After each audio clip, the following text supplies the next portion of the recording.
வணக்கம். நான் உங்கள் நித்யா. இன்றைக்கி நம்ம பார்க்கக்கூடியது ரீசெண்டாக முடிஞ்ச எம்சிக்யூஸ் தான் நம்ம பார்க்க போகிறோம். சேனலுக்கு புதுசு அப்படின்னா சேனலை சப்ஸ்கிரைப் பண்ணிக்கோங்க. அப்போ தான் என்னுடைய வீடியோஸ் உங்களுக்கு ரிசீவ் ஆகும்.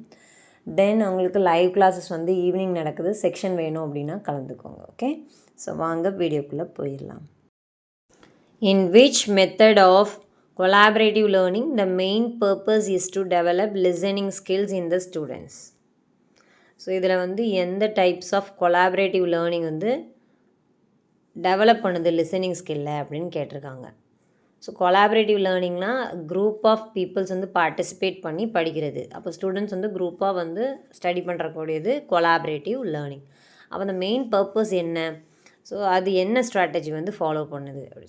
ஸோ இது என்னென்னா ஃபிஷ் பவுல் ஸ்ட்ராட்டஜி அப்படின்றது ரைட்டான ஆன்சர். இது 2 டைப்ஸாக டிவைட் ஆகுது. ஒன்று இன்னர், இன்னொன்று அவுட்டர். ஓகே, 2 டைப்ஸாக டிவைட் ஆகுது. அதாவது ஃபிஷ் பவுல் ஸ்ட்ராட்டஜி 2 விதமாக பிரிக்கிறாங்க. இன்னர் தென் அவுட்டர், அதாவது இன்னர் சர்க்கிள் அவுட்டர் சர்க்கிள் அப்படி பிரிக்கிறாங்க. ஸோ இப்போ இந்த ஃபிஷ் பவுல் ஸ்ட்ராட்டஜி ஒரு method, teaching method. Group of students என்ன பண்ணுவாங்க, டிவைட் பண்ணி இன்னர் சர்க்கிளாகவும் அவுட்டர் சர்க்கிளாகவும் டிஸ்கஷன் மாதிரி வைப்பாங்க. அதில் இன்னர் சர்க்கிளில் என்ன பண்ணுவாங்கன்னு பார்த்திங்கன்னா ஆக்டிவாக பார்ட்டிசிபேட் பண்ணி டிஸ்கஷன் பண்ணுவாங்க. பட் அவுட்டர் சர்க்கிளில் லிசன் பண்ணி டிஸ்கஷன் பண்ணி அதுக்கப்புறம் டேக் நோட்ஸ் எல்லாம் எடுப்பாங்க. ஸோ அப்போது இதில் லிசனிங் ஸ்கில்லும் இம்ப்ரூவ் பண்ணுறாங்க. யார் லிசன் பண்ணுறா, அவுட்டர் சர்க்கிளில் உள்ளவங்க லிசன் பண்ணுறாங்க. ஸோ இது கூட இனிமேல் கொஸ்டின்ஸ் வரலாம். இன்னர் சர்க்கிளில் என்ன பண்ணுவாங்க, அவுட்டர் சர்க்கிளில் என்ன பண்ணுவாங்க அப்படின்ற மாதிரிலாம் கேட்கலாம். அப்போ இன்னர் சர்க்கிளில் ஆக்டிவாக பார்ட்டிசிபேட் பண்ணுறாங்க, அவுட்டர் சர்க்கிளில் லிசன் பண்ணி டிஸ்கஷன் பண்ணுறாங்க, தென் டேக் நோட்ஸ் எடுக்கிறாங்க. ஸோ இதுதான் அதனுடைய ரைட் ஆன்சர். நெக்ஸ்ட் பார்க்கலாம். நெக்ஸ்ட் கான்செப்ட் பார்த்திங்கன்னா, where do the important aspects of learning including analysis, application, creativity and evaluation take place as per the traditional model of classroom teaching. இப்போ நீங்கள் இப்போ study பண்ணுறீங்க அப்படின்னா எங்கே வச்சு நீங்கள் டெஸ்ட் எழுதுவீங்க, தென் எங்கே வச்சு படிப்பீங்க, எங்கே வச்சு லெக்சர் நடக்கும், inside the classroom. Okay, so அப்போது எந்த ஒரு மாடல் ஆஃப் கம்யூனிகேஷனும் கிளாஸ் ரூம்குள்ளே தான் நடக்கும். ஸோ என்ன பண்ணுவாங்க, அதில் டீச்சர் ப்ரெசென்ட் பண்ணுவாங்க, ஸ்டூடெண்ட் லிசன் பண்ணி அண்டர்ஸ்டாண்ட் பண்ணுவாங்க. அப்போது analysis, application, creativity and evaluation எங்கே நடக்கும்னு பார்த்திங்கன்னா கிளாஸுக்கு உள்ளே தான் அங்கே நடக்கும். ஓகே, ஸோ அப்போ ஆன்சர் பார்த்திங்கன்னா இதுக்கு இன்சைட் கிளாஸ் அப்படின்றது ரைட்டான ஆன்சர். ஸோ செகண்ட் ஒன் ரைட்டான ஆன்சர். இது எல்லாமே 2023 கொஷின் தான். ஓகே, நெக்ஸ்ட் பார்க்கலாம். Next question in which of the following teaching models the learner is mostly self-directed and is responsible for his or her own learningனு கொடுத்துருக்காங்க. self-directed and is responsible for his or her own learning அப்படின்னா ஸ்டூடெண்ட்டே அவங்களே கற்றுக்கிறது. இப்போ teacher just guide பண்ணுவாங்க, ஸ்டூடெண்ட்டே மோராக participate பண்ணுவாங்க. என்ன மாடல்னு கேட்டிருக்காங்க.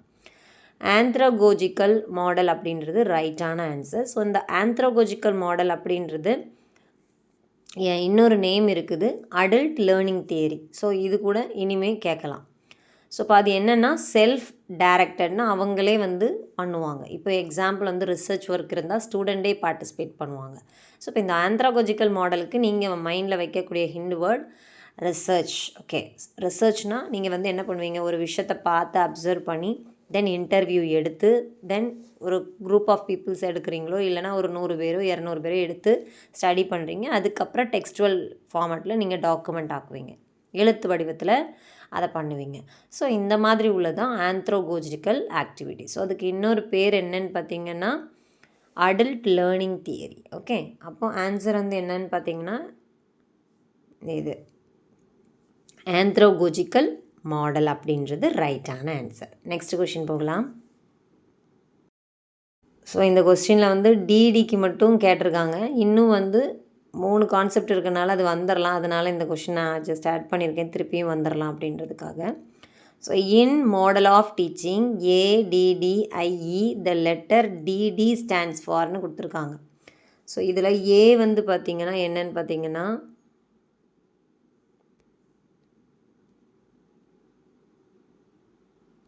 analyze. Okay, நெக்ஸ்ட்டு பார்த்திங்கன்னா டிசைன், நெக்ஸ்ட்டு வந்து டெவலப், அடுத்தது இம்ப்ளிமெண்ட்,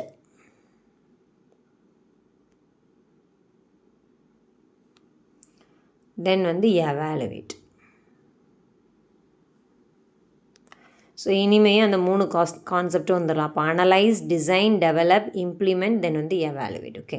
ஸோ இப்போ இந்த டிக்கு என்ன வரும்? டிசைனும் டெவலப்பும். ஸோ இப்போ எதில் இருக்குதுன்னு பாருங்கள், டிசைன் அண்ட் டெவலப். ஸோ இதில் வந்து ஸோ ஃபர்ஸ்ட் ஒன்னில் இருக்குது answer. So design and development அப்படின்றது ரைட்டான ஆன்சர். நெக்ஸ்ட் கான்செப்ட் வந்து which of the following instructional effect does not come under role playing model. Okay.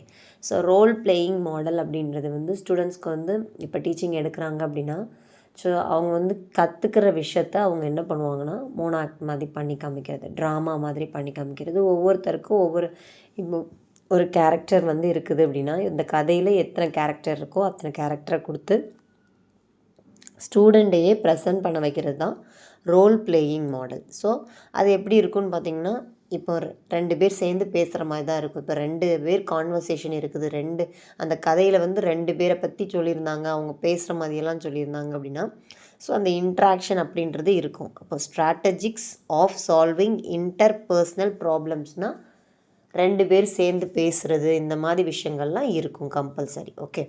அடுத்தது கம்ஃபோர்ட் இன் எக்ஸ்ப்ரெஸிங் ஒப்பீனியன்ஸ். அப்போது அவங்க பேசும்போது எக்ஸ்ப்ரெஷன் வரதான் செய்யும். அவங்களுடைய ஒப்பீனியன்ஸ் வந்து 2 பேருமே ஷேர் பண்ணுவாங்க. தென் அந்த கண்டென்ட் என்ன வருது அப்படின்றதையும் எக்ஸ்பிளைன் பண்ணுவாங்க. தென் தேர்ட் கான்செப்ட் பார்த்திங்கன்னா facts about social problems and value. So கதையில் கம்பல்சரி சோஷியல் ப்ராப்ளம்ஸ் இருக்கும் அண்ட் வேல்யூஸ் இருக்கும், அதை பற்றியும் பேச வேண்டியது தான் இருக்கும். ஓகே. நெக்ஸ்ட் கான்செப்ட் பார்த்திங்கன்னா ஃபோர்த் வந்து கம்பிட்டன்ஸ் இன் சோஷியல் டயலாக் அப்படின்றது. சோஷியல் டயலாக் தான் எடுத்து அதில் ரெப்ரசன்ட் பண்ணணும்னு இல்லை, எதுனாலுமே வரலாம். ஸோ இப்போ ஆன்சர் பார்த்திங்கன்னா டஸ் நாட் கம் அப்படின்னு கொடுத்துருக்காங்க. ஸோ ஃபோர்த் ஆப்ஷன் வந்து ரைட்டான ஆன்சர். ஓகே. ஸோ உங்களுக்கு ஈஸியாக அண்டர்ஸ்டாண்ட் ஆகிருக்கும்னு நினைக்கிறேன். நாளைக்கு இன்னொரு வீடியோவில் சந்திக்கலாம். Tata, bye bye, Nithya. So fourth right answer.